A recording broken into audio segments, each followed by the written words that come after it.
So, wanted to do a quick video with a patient and a friend of mine, Felix Ontiveros.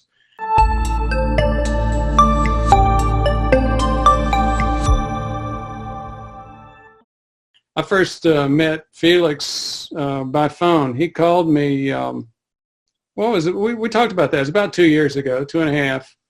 And he said, Doc, I've recently retired.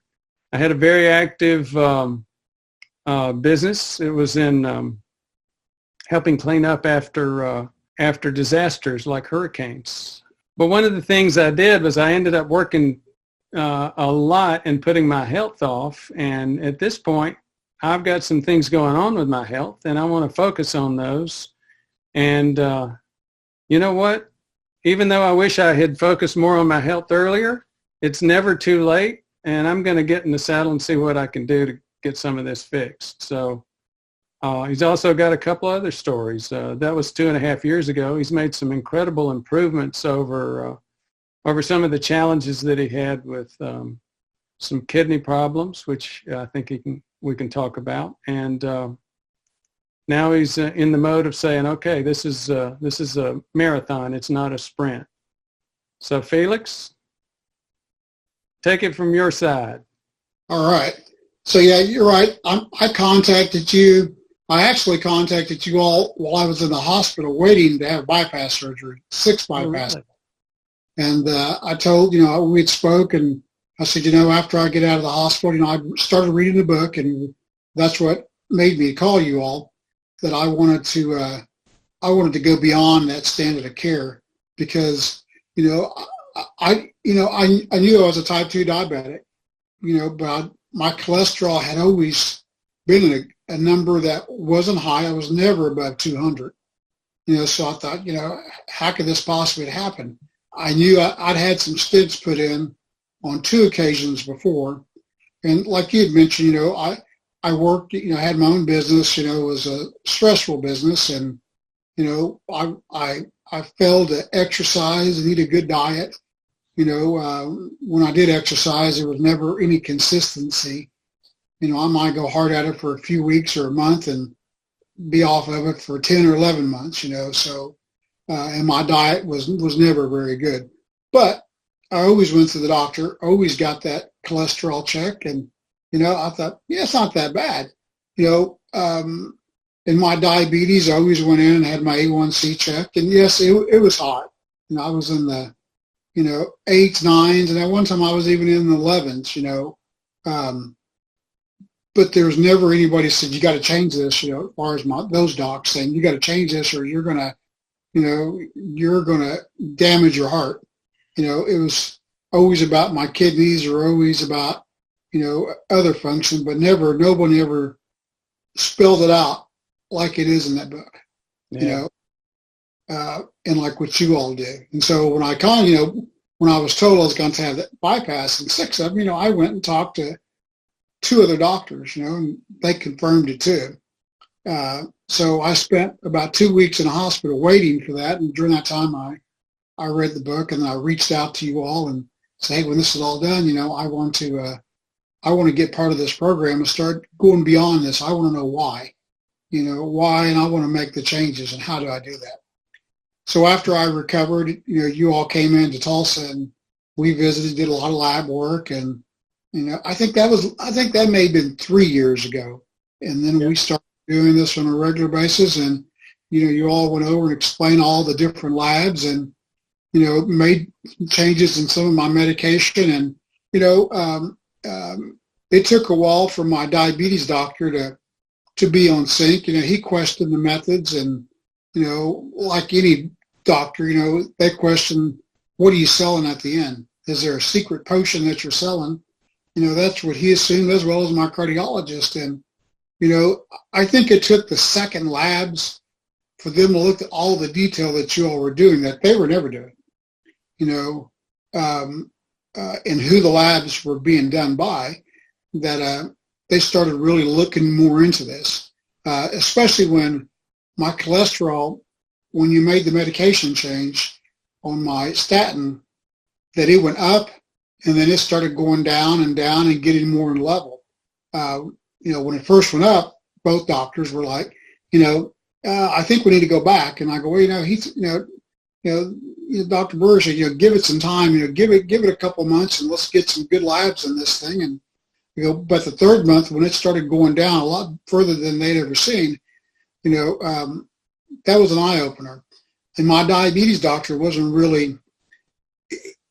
on board until he seen my A1Cs really drop, and it was, and over the years that had never happened. And I was on a lot of insulin. I used to take 60 units in the morning, 60 at night, 10 with each meal, and then a sliding scale from that, plus metformin. But it wasn't until I started working with you all that I ever got it below 8, and it has continued to drop. Does it need improvements? Yeah, it still does, but I'm not on any insulin. I take the one a week shot, shot once a week, and I take the metformin. But it has changed a lot. So that bears repeating, and that was a lot of hard work on your part. You were on a lot of insulin, and how much are you on now? I just take the Bydural, pill once a week and no insulin. Or no insulin anymore. So again, a lot of really good work. I lost a little over 55 pounds, and not, I lost a great deal in in about a 3-month period. And then, it was, and most of my weight is carried in my belly, so I that weight in my face and my arms and my chest. And, then the belly has been the hardest to lose, but, I lost a consistent amount of weight and then have, maintained that weight and continue to lower it little by little. It's fluctuated a little bit, but it's, and I've been on diets before where I never have had this success. And a lot of it is, as my cardiologist told me, once he was the first one to get on board with with the labs you were doing. He's well aware of it. It's just that it's just not their standard of practice. That's not, he's well aware of that method. It was very open-minded, and, when he started seeing the big changes, he's basically just has done your labs, taken them and incorporated into their records. And his comment to me was, this is as you and I have talked about, that this is a lifestyle marathon and not a race. You're right. You do this for the rest of your life, but the good thing about it is you got to do it for the rest of your life. Versus, right. You got the rest of your life that you can do it rather than not having one, right? Yeah. And my diabetes doctor, I think what really got him on board, I said, with the A1C change, but the other change was, for the years I'd seen him, I was steadily losing kidney function. Kept, down and down. I was in, I wasn't on dialysis, but, I was on that decline to where I was losing kidney function on a yearly basis. And now it's improved to where, could it be better? Yes, but I'm not at that line to where I was before in the 30s and 40s. It's improved a lot. That was the first. I'm glad you brought that up, and that was the first thing that really knocked my socks off. Where you had a kidney function down in the 30s. That's significant kidney failure. But after that weight loss and a lot of the work you did, you got it back up to what did you get it back up to? I think I was in the 68, and I think this last one was 71. Yeah. So, And they say you can't reverse kidney loss, kidney failure. You're living proof that you can. It takes time usually, and it takes some significant effort, but you did it. Right. Yeah. And I talk to people all the time, about the book and working with you all, and I think a lot of doctors miss a lot of this. My oldest sister, I've shared with you that out of my group of brothers and sisters, she was probably the one that didn't really take the time to read the book, the copies that she gave me that I passed to them, and she'd been, for the most part, she was older than me. I'm 56 and she would have been 74. She passed away. of a heart attack, but had her husband kind of got involved and read this book, and understood everything that you all do, I think it could have been prevented, because the first ER docs just missed the signs of what was going on with her. Her family doctor missed the signs. It wasn't until she had a massive heart attack that, when she got to the heart hospital versus the ER, they picked up on it, what the other doctors had missed, that it had been ongoing for several days, and, they just missed that. And the lab work that they pulled up, when she was there, you could see that there was things that were going on, historical things that the other doctors had missed. I think it's back to that standard of care. There's only so much that they do, and if you don't go out and investigate and find out, is there more? What are they missing?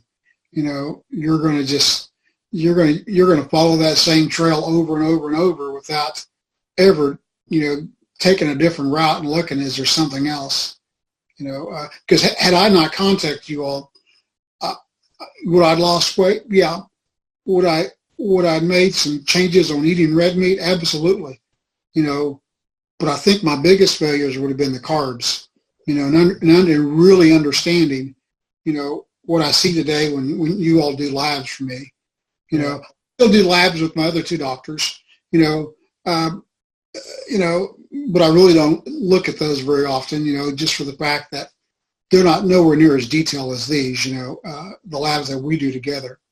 And I still send my labs that I do with you all to my doctors. And, like I said, my cardiologist uses those labs, and my diabetes doctor, he does, but, he definitely likes his, because it's in-house. But I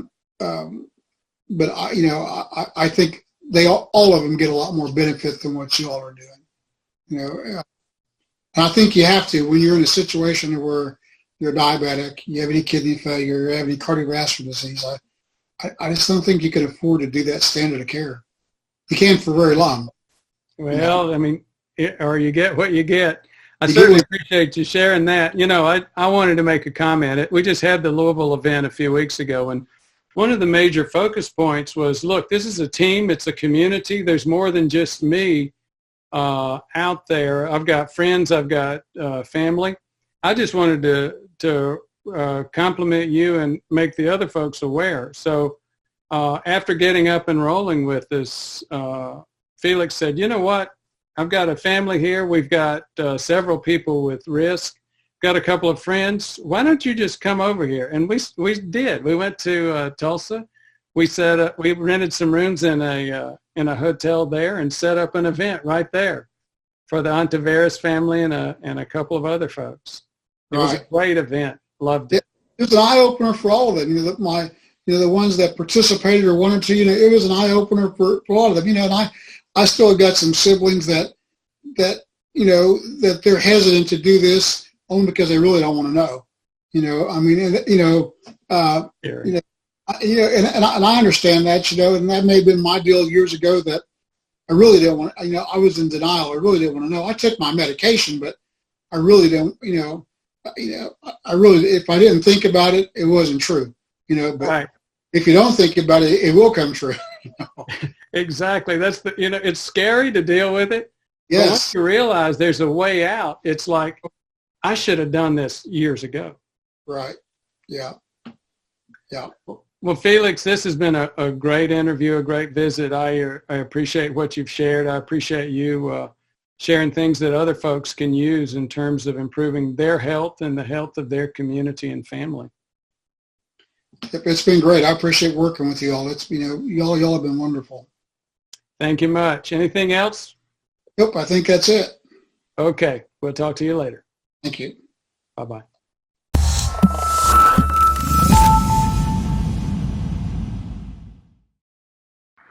The Louisville event was an incredible success. Many people didn't know that was our first attempt to coordinate the whole thing ourselves.